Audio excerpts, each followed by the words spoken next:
The real estate market has been a roller coaster for the past few years. Soaring prices, bidding wars, and a frenzy of activity. But after historic highs, a crucial question is on everyone's mind. Is a correction coming? And if so, where will the dominoes fall first? Today, we're not just speculating. We're breaking down the data, the economic indicators, and the unique market dynamics to identify states where real estate markets could crash first.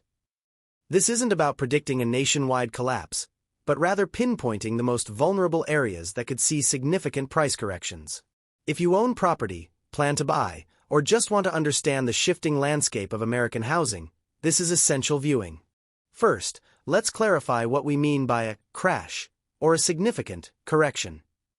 We're not necessarily predicting a repeat of the 2008 financial crisis, which was fueled by subprime lending and a banking collapse.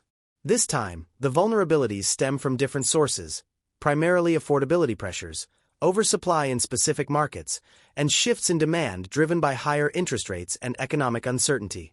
A crash in this context refers to a significant, sustained decline in home values, perhaps in the range of 10% to 20% or even more in the most extreme cases, that outpaces a typical market cool-down. It's a return to equilibrium, but a painful one for recent buyers or those with limited equity.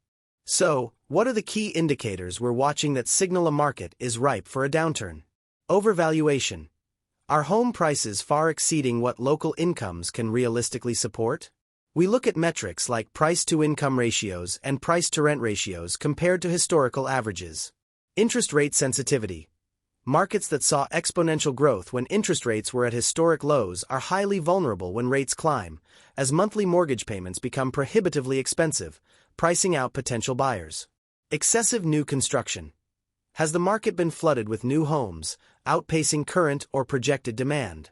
An oversupply gives buyers more options and reduces bidding wars. Economic weakness/job market cool down. A slowdown or significant layoffs in a state's primary industries can reduce the pool of potential buyers and increase inventory. Migration reversal. Areas that boomed due to sudden influxes of remote workers during the pandemic might see prices fall if those trends reverse or slow significantly. Investor activity. Markets with high speculative buying, where homes were bought solely for quick appreciation rather than occupancy, are more prone to rapid sell-offs if prices stall or decline. Florida was a prime beneficiary of pandemic migration, attracting residents with lower taxes, warm weather, and remote work opportunities. Areas like Cape Coral, Lakeland, Palm Bay, and parts of Orlando saw home prices skyrocket by 50 to 70% or more in just a few years. Overvaluation. Many Florida markets are now severely overvalued, with prices far exceeding what typical local wages can support. New construction boom. Developers rush to meet demand, leading to a significant increase in housing supply in many regions. As demand cools with higher rates, this oversupply will exert downward pressure. Insurance crisis. Florida is also grappling with a rapidly escalating property insurance crisis due to climate change, hurricanes, and rising reinsurance costs. Skyrocketing insurance premiums add hundreds, if not thousands, to monthly housing costs, further eroding affordability and making homeownership less attractive, particularly for those on fixed incomes. Snowbird impact. While snowbirds fuel the economy, if economic conditions worsen or home values decline, some seasonal owners might sell, adding more inventory to the market. Arizona. Phoenix was consistently one of the hottest real estate markets in the nation, with a massive influx of residents and investors. Average home prices nearly doubled in some areas post-pandemic. Investor activity. A significant portion of purchases in Arizona markets, especially Phoenix, was by investors looking for quick returns, not long-term residents. When prices stall or decline, these investors are often the first to sell, leading to a flood of inventory. Rapid appreciation. Prices rose so fast they detached from local wage growth, making homes unaffordable for many long-term residents. Interest rate sensitivity. The market is highly sensitive to rising interest rates, which quickly priced out a large segment of potential buyers.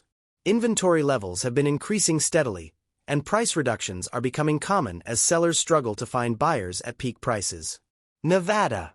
Las Vegas, in particular, experienced a dramatic real estate boom fueled by both tourism recovery and an influx of California residents seeking lower costs. Economic dependence. Nevada's economy is heavily reliant on tourism and gaming, which can be volatile. Any downturn in these sectors affects the job market and housing demand. High appreciation and investor speculation. Like Arizona, Nevada saw rapid price increases and significant investor activity. Many homes were purchased with the expectation of quick appreciation. Affordability crunch. Local wages simply haven't kept pace with housing costs, leading to an affordability crisis that is now being exacerbated by higher interest rates. Las Vegas has seen some of the largest jumps in inventory and price reductions in the country, signaling a clear shift. Boise, Idaho, became a poster child for rapid, unsustainable growth during the pandemic, with home values soaring by over 80% in a short period. People flocked there for remote work opportunities, perceived affordability compared to coastal cities, and lifestyle. Extreme overvaluation. Boise's home prices quickly outpaced its fundamental economic indicators, making it one of the most overvalued markets in the U.S. Limited economic diversification. While growing, the local job market isn't large enough to continually absorb such high housing costs. Remote worker slowdown. As companies call workers back to the office or remote work opportunities stabilize, the influx of high-earning remote workers has slowed, reducing a key demand driver. Boise was one of the first markets to see significant price declines as the boom reversed. While Texas is still experiencing overall growth, its tech hub, Austin, saw an explosion in real estate prices, driven by tech company relocations and massive in-migration. Rapid overbuilding. Developers responded aggressively to demand, leading to a significant surge in new construction, particularly condos and multifamily units, creating an oversupply in some segments. Tech layoffs. While not a complete collapse, the tech industry has faced some headwinds and layoffs, impacting a key demographic of high-earning buyers in Austin. Affordability limits. Even with high-tech salaries, Austin's prices quickly reached a point where they became unsustainable for many, especially when combined with rising interest rates. Inventory has been rising, and builders are offering more incentives, indicating a softening market. States like Utah, particularly the Salt Lake City and Provo metropolitan areas, saw incredible demand and some of the fastest appreciating home values in the nation. Extreme price acceleration. Prices detached significantly from local wages, making home ownership a distant dream for many residents. Interest rate impact. The market is highly sensitive to rising mortgage rates, which drastically reduce buyer purchasing power in an already expensive market. Increased inventory. The market has seen a substantial increase in active listings, and homes are taking much longer to sell, forcing sellers to drop prices or offer concessions. While long-term fundamentals remain strong, the rapid correction is inevitable after such an intense boom. Denver and other Colorado cities became incredibly popular destinations, leading to a surge in housing costs. Its attractive lifestyle drew many, but prices soared beyond sustainable levels. Affordability crisis. Housing costs became severely unaffordable relative to median incomes, especially in the Denver metro area and popular mountain towns. Tech sector sensitivity. While diverse, Colorado's economy has a significant tech component. Any slowdown in this sector can impact the higher-end housing market. Shift in buyer sentiment. The market has transitioned from fierce bidding wars to increasing price reductions, as buyers are no longer willing or able to pay exorbitant sums. The Seattle metropolitan area, driven by the tech giants like Amazon and Microsoft, experienced intense competition and some of the highest home prices in the country. Tech industry volatility. While still strong, recent tech layoffs and hiring freezes have impacted the high-earning buyer pool, leading to a cooling effect. High starting point. Home prices were already among the highest in the nation. With rising interest rates, affordability has reached breaking point for many, even those with high-tech salaries.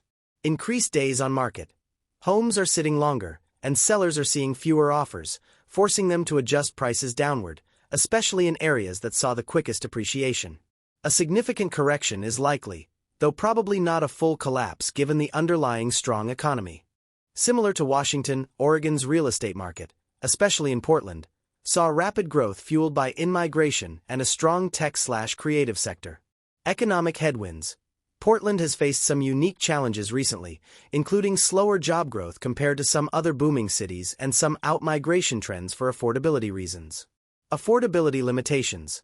prices rose quickly, creating an affordability barrier that's exacerbated by higher interest rates. Increasing supply. Inventory levels have been climbing, giving buyers more power and leading to more price cuts across the metro area.